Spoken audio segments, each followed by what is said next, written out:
Assalamualaikum warahmatullahi wabarakatuh. Hai guys, apa kabar? Sore ini mudah-mudahan dalam keadaan baik ya. Saya akan melanjutkan materi tindak pidana khusus yang kedua. Jadi bajunya masih sama. Oke, kali ini mau bicara tentang sebetulnya hukum pidana khusus itu merupakan hukum yang dicita-citakan gitu. Karena memang sebelumnya belum diatur. Tapi kemudian karena dalam masyarakat dibutuhkan hukum yang baru, maka dibuatlah undang-undangnya secara khusus sehingga disebut hukum pidana khusus atau perundang-undangan pidana khusus. Nah, perundang-undangan pidana khusus ini sebetulnya terkait dengan tren perkembangan kejahatan yang terjadi di masyarakat atau bisa juga disebut dengan kejahatan-kejahatan yang baru gitu. Kenapa disebut kejahatan baru? Karena di dalam KUHP belum diatur kejahatan semacam itu. Nah, salah satu ciri dari kejahatan baru yang pertama adalah ada perkembangan subjek hukum. KUHP hanya mengatur bahwa subjek hukum itu adalah orang. Barang siapa melakukan apa, maka dia akan diapakan. Barang siapa ngapain, maka diapain. Barang siapa itu menunjuk kepada siapa, menunjuk kepada orang. Nah, dalam perkembangan kejahatan baru itu ada perkembangan subjek hukum, yaitu ada badan hukum yang kemudian bisa juga melakukan kejahatan atau disebut juga korporasi gitu, sehingga perlu dilakukan upaya perubahan di dalam undang-undang atau pengaturan yang baru. Ada perkembangan subjek hukum dari orang ke korporasi atau badan hukum. Kemudian yang kedua ada penggolongan kejahatan atau pelanggaran.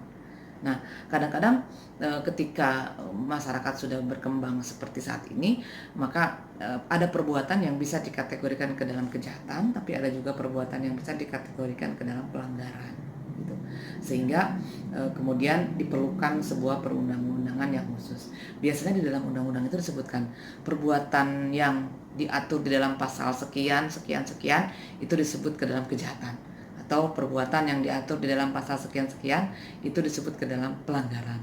Apa bedanya pelanggaran dengan kejahatan? Sudah ada di materi hukum pidana. Oke. Yang ketiga, adanya perluasan berlakunya hukum pidana. Nah, ini ada perluasan berlakunya hukum pidana. Ini berlakunya hukum pidana ini kepada siapa, di mana gitu, sehingga ada perluasan. Sehingga perlu diatur di dalam sebuah perundang-undangan yang baru. Kemudian sanksi pidana. Nah, sanksi pidana ini juga ada jenis-jenis sanksi pidana yang baru. Misalnya ada pidana uang pengganti, ada pidana rehabilitasi, ada pidana kerja sosial gitu. Ada pidana ganti rugi yang kemudian ini tidak diatur di dalam KUHP sehingga perlu undang-undang yang mengatur yang secara khusus gitu. Untuk jenis sanksi pidana ini untuk perbuatan yang mana, untuk tindak pidana yang mana, untuk kejahatan yang mana, untuk pelanggaran yang mana, begitu.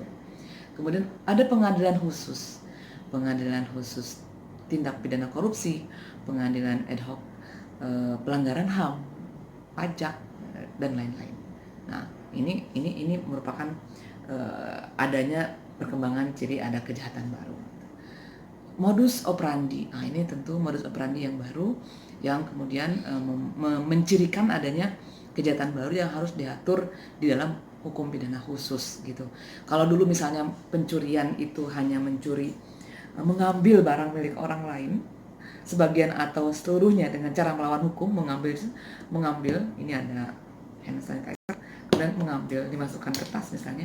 Nah, itu modus operandi yang lama. Tapi kemudian modus operandi yang baru, mengambil itu tidak hanya mengambil seperti ini, mengambil uang di ATM orang lain, tapi cuma di dalam rumah saja modusnya, dengan cara di hack dan sebagainya. Nah, itu modus operandi yang baru, itu memunculkan kejahatan yang baru.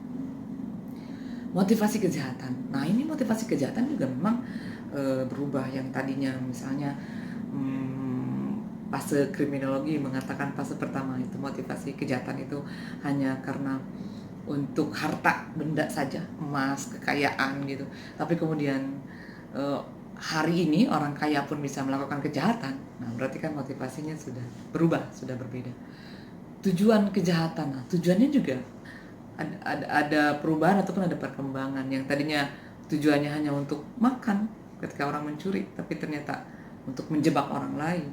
Tujuannya bisa politis, tujuannya sensasi, ketenaran, dan lain-lain. Nah, tujuan-tujuan kejahatan ini merupakan salah satu ciri dari adanya kejahatan baru. Karena kejahatan baru tujuannya bisa berbeda dengan kejahatan yang lama, begitu. Nah, dengan adanya ciri-ciri kejahatan baru tadi, maka kita bisa melihat ada beberapa kejahatan yang bisa masuk dikategorikan sebagai kejahatan baru dalam konteks hukum pidana khusus ya. Misalnya tindak pidana korupsi gitu, undang-undangnya udah lama tapi itu masuk kejahatan baru, artinya di luar KUHP. Setelah KUHP ada lagi undang-undang yang mengatur, berarti itu kejahatannya baru. Tindak pidana korupsi, kemudian tindak pidana lingkungan, kemudian perlindungan konsumen misalnya, atau pers, cybercrime gitu ya, beneran baru itu. Terus undang-undang ITE, kemudian sistem peradilan pidana anak, kejahatan terhadap anak, terorisme, kemudian atau tindak pidana yang berkaitan dengan ekonomi, kemudian pornografi, kemudian dan banyak lagi. KDRT juga masuk dalam hukum pidana khusus begitu karena peraturannya juga khusus.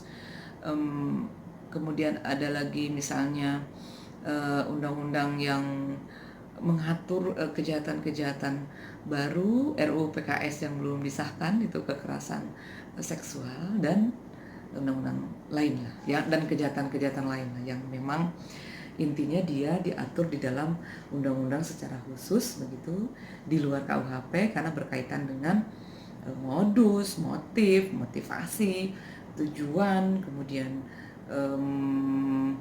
peraturannya juga baru, sanksinya juga di luar KUHP juga ada gitu. Maksudnya ada sanksi yang mengatur tetapi itu tidak diatur di dalam KUHP.